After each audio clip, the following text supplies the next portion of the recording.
Renuévame, Señor Jesús,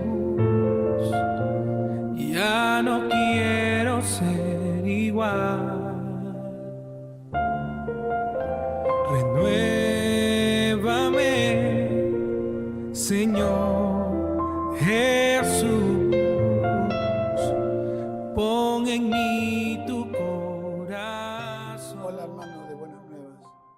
Hoy quiero compartir una palabra que va dirigida al pastorado de la iglesia, a estos pastores jóvenes, sus esposas, a los líderes, a los que están discipulando, principalmente a ellos que son los que llevan adelante el ministerio de la iglesia.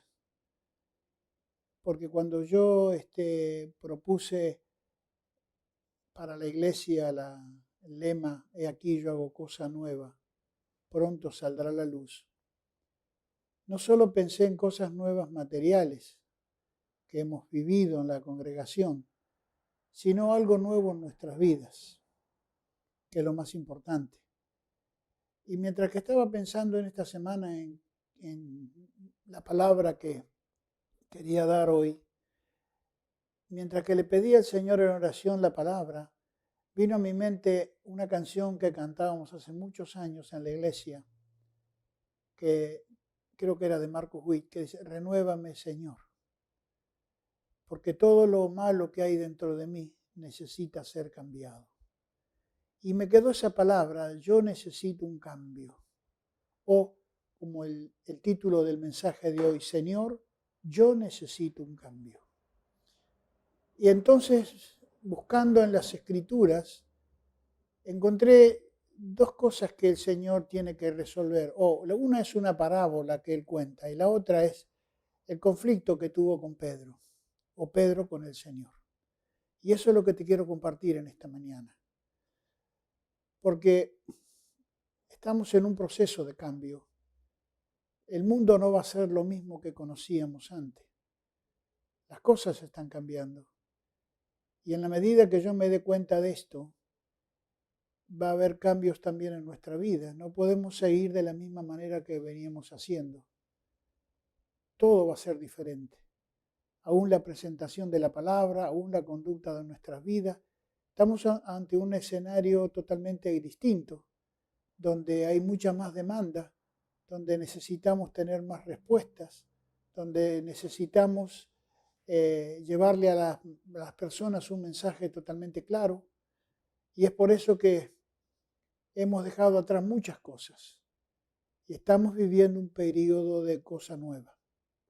Y si queremos realmente vivir cosas nuevas, vamos a tener que también ordenar nuestras vidas en algo nuevo. Por eso, Señor, dije yo, necesito un cambio. Cuando Moisés llega hasta el Jordán, él se tiene que quedar allí. Dios no le permite pasar. Tampoco pasaron todos los que vinieron y que salieron de Egipto. Entró toda una generación nueva, con un líder nuevo y con hombres y mujeres nuevos. Y eso es lo que yo estoy percibiendo hoy en la iglesia. Hoy tenemos gente nueva, pastores nuevos. Y yo estoy como Moisés. No sé si voy a cruzar. Si bien estaré un tiempo, pero estos pastores son los que van a seguir la obra y toda la juventud que viene detrás. Soy consciente de esto. Mi tiempo cada vez menor y hay una juventud que viene con mucha fuerza. Pero qué bueno sería que si vamos a cruzar, puedan hacer lo que Dios le dice a Josué. Tiene que haber un cambio. No podemos seguir como vivíamos en el desierto. Ahora es totalmente diferente. Ahora debemos depender de Dios y vivir conforme a lo que Dios dice en su palabra. Por eso elegí estos pasajes que el Señor me puso en mi corazón. Pedro, que va a ser la figura central, y Jesús. Cuando Jesús le anuncia a Pedro que el diablo lo había pedido para zarandear, Pedro en el Evangelio según San Lucas 22, dice lo siguiente: Señor, dispuesto estoy a ir contigo no solo a la cárcel, sino también a la muerte. Acá había un hombre seguro de sí mismo, totalmente seguro de sí mismo. Yo no te voy a fallar. Todos estos que están al lado mío, eso sí se pueden fallar. Ellos pueden dejar el ministerio, pueden dejar la hora feliz, pueden dejar niños en acción, se pueden ir, pero yo, Señor, yo soy Pedro. Yo no te voy a dejar. Olvídate. Sin embargo, cuando vemos que Jesús está ante Anás y Caifás, después que salieron de Getsemaní, vemos que a Pedro lo vigilan y le dice uno de los que estabas allí, tú estabas con ellos. Pedro dice, no, yo no estuve con ellos.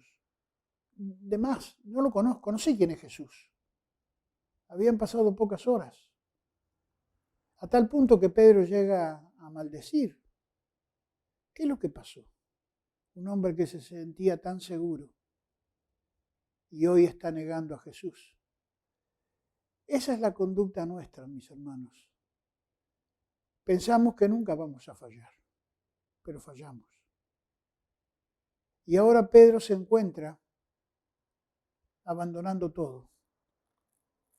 Y en el capítulo 21 de Juan, que es el que me voy a basar, dice el versículo 1, después de esto, Jesús se manifestó otra vez a sus discípulos junto al mar de Tiberias, o al mar de Galilea, y se manifestó de esta manera. Y fíjate quiénes estaban en este grupo. En total son 7. Estaba Simón Pedro, el que le terminó de negar, Tomás el Dídimo, Natanael de Caná de Galilea, los 2 hijos de Zebedeo, 5, y otros 2 de sus discípulos que no sabemos su nombre. En total había 7 discípulos. De los 11 que habían quedado, 7 dejaron todo. Fíjate, el versículo 3 dice, dijo Simón Pedro, me voy a pescar. Y con ellos fueron los demás. Dejó todo. Un hombre que estaba totalmente seguro, que estaba al frente de una actividad, que desarrollaba un ministerio, dejó todo plantado. Se fue. Pero ese día que él estaba allí en la barca, en el versículo 4 del capítulo 21 dice, cuando ya había amanecido, se presentó Jesús en la playa. Jesús va en busca del hombre que se equivocó. Y digo que se equivocó. Y no digo que pecó, porque en ningún momento Jesús le dice que había pecado. Se equivocó. Como nos equivocamos todos nosotros, sin excepción. Y más los que estamos al frente haciendo cosas. Cometemos errores. Cuando se dan cuenta que es Jesús, Juan le dice a Pedro, es Jesús, Pedro. Y Pedro va en busca de Jesús ahí en la playa y bajan todos de la barca. Jesús tenía preparado una comida y comen. ¿Cuánta tensión, cuántas cosas habrán pasado por la cabeza de Pedro y de estos otros que habrán pensado, bueno, Pedro, ahora te van a lavar la cabeza. Vino Jesús, ahora te va a disciplinar, quédate tranquilo. Ahora te van a hacer un costado, Pedro, porque tu conducta fue bochornosa, te equivocaste. No solo que lo negaste, sino que te fuiste, dejaste todo plantado, no te importó nada. No te importaron los niños de la hora feliz, no te importaron los niños de misión de Jesucristo en acción. No te importó nada de eso. Abandonaste todo y te fuiste. Así que esperá porque ahora el Señor te va a lavar la cabeza. Y quiero que veas, mi hermano, quiénes son estos 6 que estaban con ellos. Si bien 2 no tenemos el nombre, pero con los 4 que están me basta saber qué clase de gente rodeaba a Pedro o estaba con Pedro. Fíjate, Natanael. Natanael es el primero que nombran acá, o el primero que nombran en realidad es Tomás, el Dídimo. Ahí nomás, si subimos unos versículos arriba, este hombre era un total incrédulo, había estado 3 años con Jesús, o más de 3 años. Y fíjate lo que dice. 20:25 de Juan. Le dijeron, pues, los discípulos, al Señor hemos visto. Y él les dijo, si no viere su mano y la señal de los clavos, si metiere mi dedo en el lugar de los clavos, si metiere mi mano en su costado, no creeré. Un incrédulo, un hombre que no creía directamente, lo confiesa él, no creía. Natanael lo encontramos en Juan 1:46 y te lo quiero leer porque quiero que vea qué clase de gente rodeaba al Señor. Y a veces tengo que pensar que esto también está en nuestra congregación. Fíjate lo que dice Natanael cuando le dicen que habían encontrado a Jesús. Versículo 45 de Juan 1. Felipe halló a Natanael y le dijo, hemos hallado aquel a quien escribió Moisés en la ley, así como los profetas, a Jesús, el hijo de Nazaret. Natanael le dijo, ¿de Nazaret puede salir algo de bueno? Ni siquiera conocía a Jesús, pero él ya había diagnosticado o había dicho algo. De ahí no puede salir nada bueno, menos Jesús. Pero también tenemos allí, en la lectura, que hay dos hijos de Zebedeo, Juan y Jacobo. Estos componían el trío de Pedro, Jacobo y Juan. Fueron los tres íntimos de Jesús, las tres personas que estuvieron viendo y viviendo cosas que ningún otro vivió. Solamente te nombro una, la transfiguración. Estaba Pedro, Jacobo y Juan. Estos hombres los más cercanos, los hombres de confianza, los hombres que el Señor había elegido para que estén con él. Ahora vamos a ver lo que es Jacobo y Juan. Lo encontramos esto en Mateo 20:20. Te lo quiero leer porque así nos damos cuenta que no son tan como a veces parecen. Mateo 20:20. Entonces se le acercó la madre de los hijos de Zebedeo. Acá está, con sus hijos, y postrándose ante Jesús, le pidió algo. Y él le dijo, ¿qué quieres? Fíjate la mamá. Ella le dijo, ordena que en tu reino se sienten estos dos hijos míos, uno a tu derecha y el otro a tu izquierda. Dos grandulotes fueron con la mamá a pedirle estar en el trono, en el lugar de poder, de autoridad, con Jesús. Ambición, tanto la mamá como los nenes, porque mis hijos son los mejores. No sé si se dio cuenta, pastor, y usted no lo tiene en cuenta. Yo quiero que ellos estén al lado suyo, porque se lo merecen. No importa los otros 10, a mí la verdad que no me importa el resto, pero yo sí quiero que mis hijos estén en el lugar de preeminencia, donde deben estar. Fíjate vos, Tomás, Natanael, Jacobo y Juan. Ahora, hay un silencio tremendo. Jesús le tenía preparado una comida.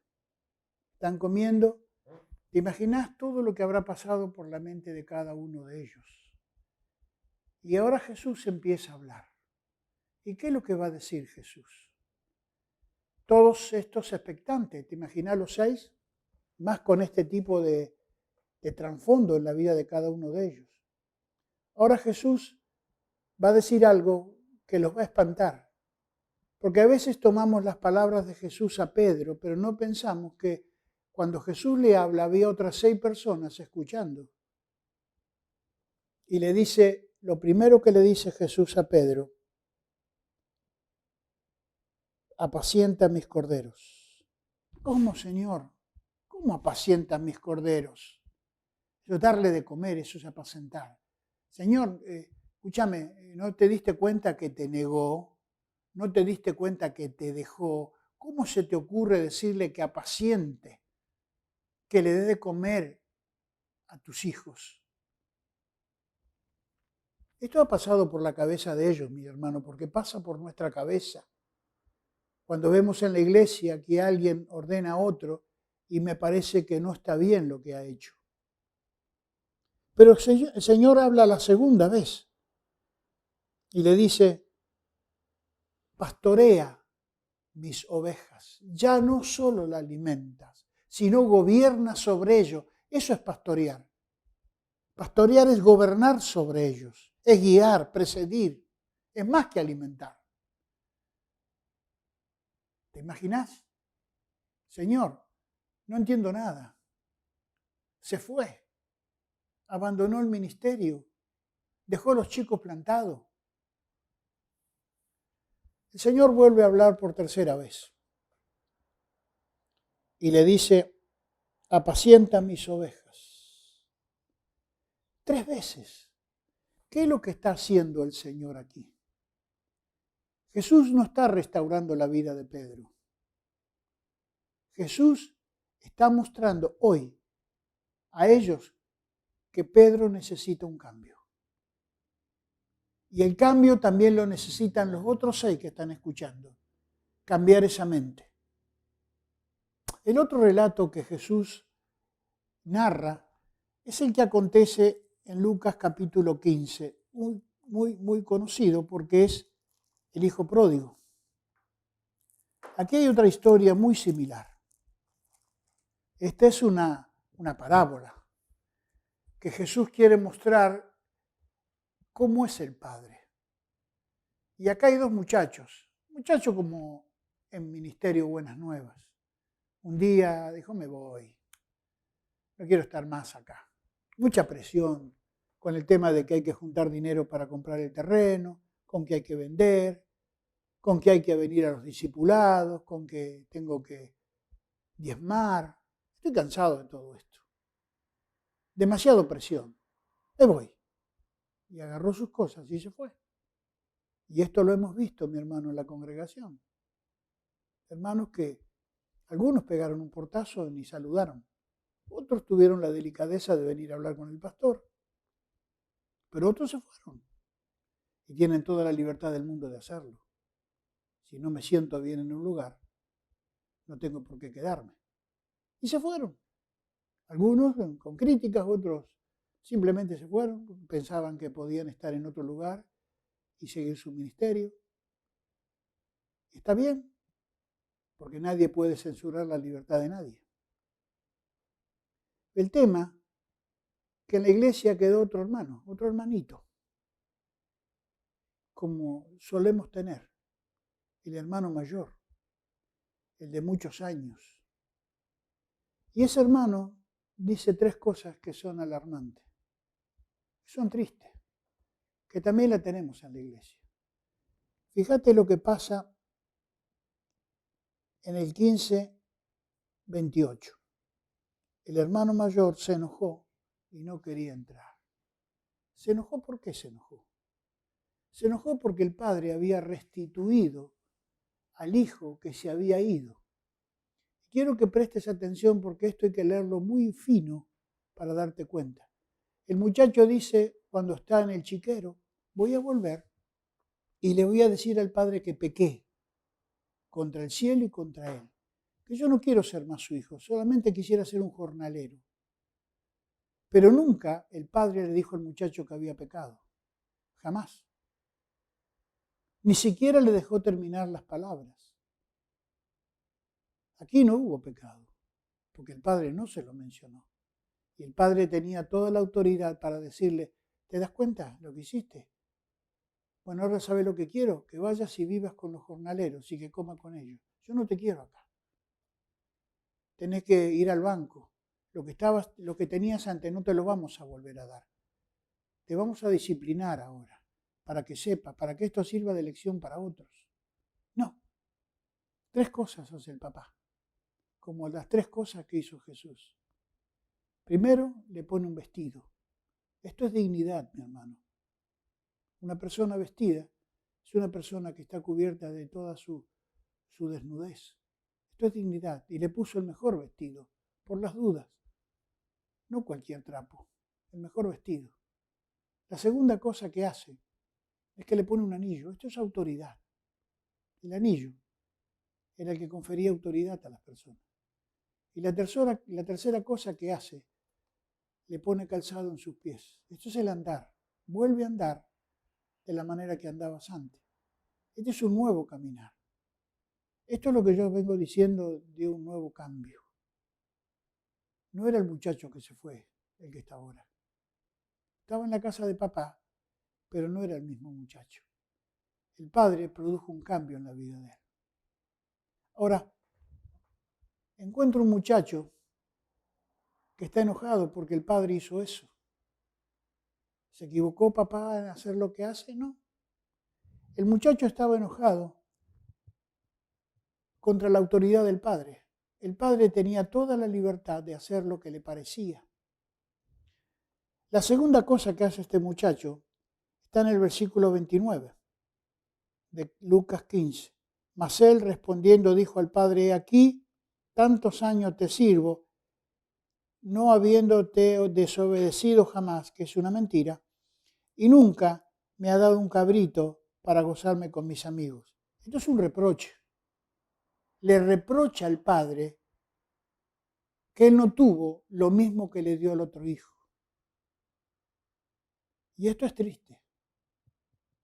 Pero la tercera cosa que hace, y es más triste todavía, en el versículo 30, pero cuando vino este tu hijo, no había venido el hermano, cuando vino este tu hijo, es un desprecio total,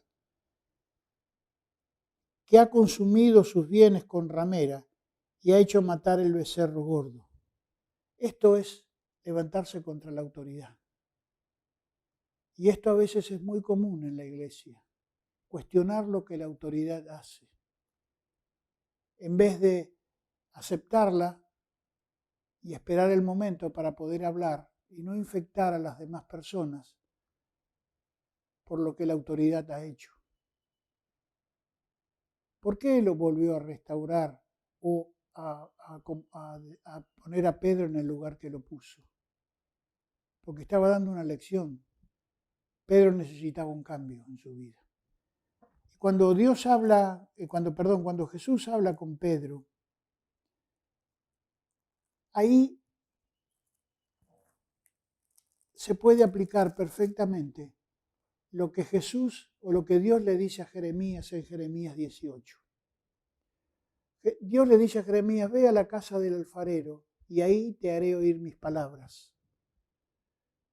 Cuando Jeremías llega, dice que el alfarero estaba trabajando en la obra, haciendo una vasija. Y esa vasija se rompe en las manos del alfarero. Pero lo interesante es lo que dice Jeremías capítulo 18. Lo interesante es lo que dice con respecto a la vasija.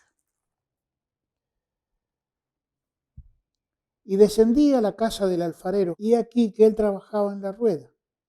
Y la vasija de barro que él hacía se echó a perder en su mano, se descompuso.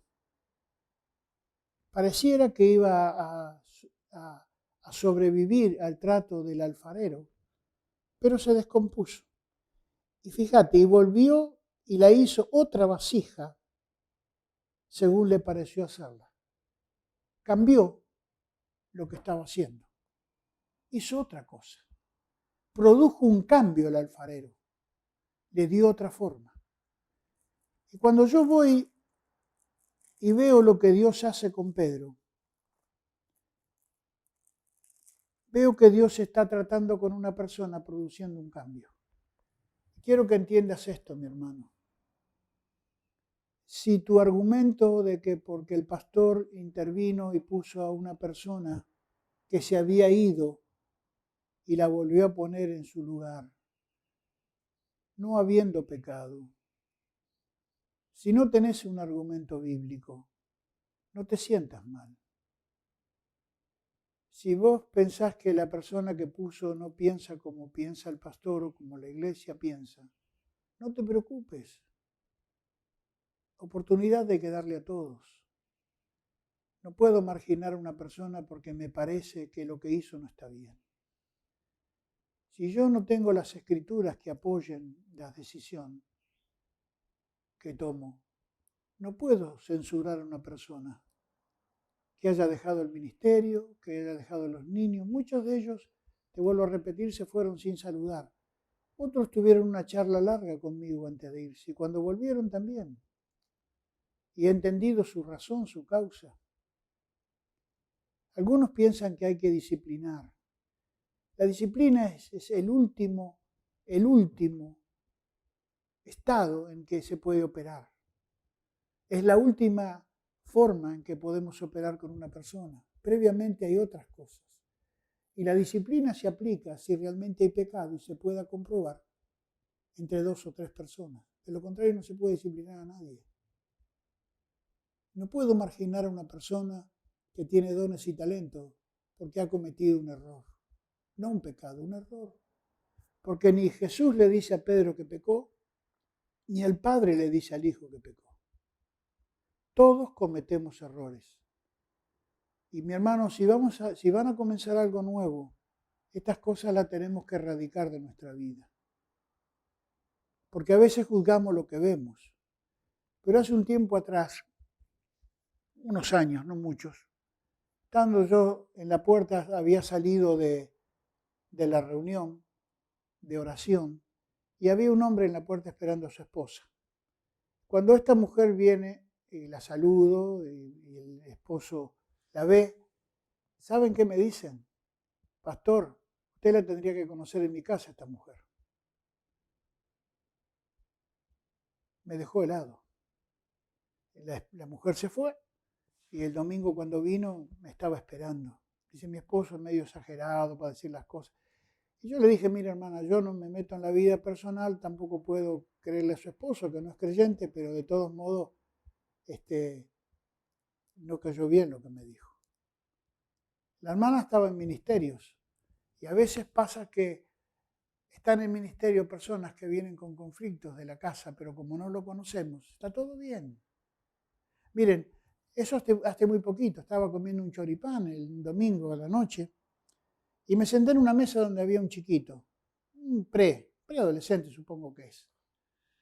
Entonces se acerca el papá y dice, hijo, ¿qué quieres comer? Y el chico le dice una hamburguesa, pa. Cuando el padre se va, me dice, ¿cómo me gustaría vivir acá, pastor? ¿Cómo le digo? Dice, ¿cómo me gustaría vivir acá? Dice, porque mi papá y mi mamá son distintos acá. ¿Por qué le digo? Porque mi casa es una pelea de perros. Y ambos tienen ministerio en la iglesia. Pero como no lo vemos, juzgamos al que se fue. Juzgamos a aquel que vemos. Pero hermanos que vienen con conflicto en el hogar y ministran. Están con los niños, están en la alabanza, están en la música, en el ministerio que quieran tener. Por eso tenemos que tener cuidado, mi hermano. Tenemos que dejar de juzgar a las personas. ¿Sabe por qué? Porque Dios dice, con la medida que medís te van a medir. Y te van a añadir, dice. Jesús dijo, lo que siembras vas a cosechar. Jesús dijo, o el apóstol dijo en Gálatas capítulo 6:1, vosotros que sois más espirituales, si alguno cometió alguna falta, vosotros que sois más espirituales, restaurarle con espíritu de mansedumbre, no sea cosa que te acontezca lo mismo. Hermano, el que se cree que está firme tiene que tener cuidado de no caerse. Yo por 37 años hace que estoy en la iglesia. Si Dios no hubiera aprobado mi ministerio, mi hermano, ya me hubiera sacado a patada. Y he cometido infinidades de errores. Porque te quiero decir algo, mi hermano, y esto no es para justificarnos. Dios trabaja con las personas que se equivocan. Y no puedo marginar a nadie. Todos tienen libertad en la iglesia para trabajar. Y deseo que entiendas esto. Vamos a un lugar nuevo, pero vayamos con un cambio nuevo. A las personas hay que aceptarlas como son y darle la oportunidad que tienen. Seguramente se van a equivocar estos pastores, pero así se aprende. Dios no rechaza ni desecha a nadie. Volvió a hacer con Pedro, como el alfarero hizo con la masa. Te bendigo. De mí necesita ser cambiado, Señor, porque todo lo que hay dentro de mi corazón necesita más de ti. Porque todo lo que hay dentro de mí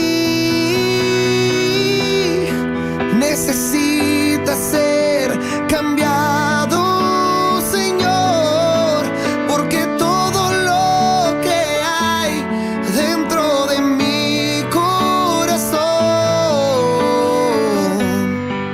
necesita más, necesita más, necesita más.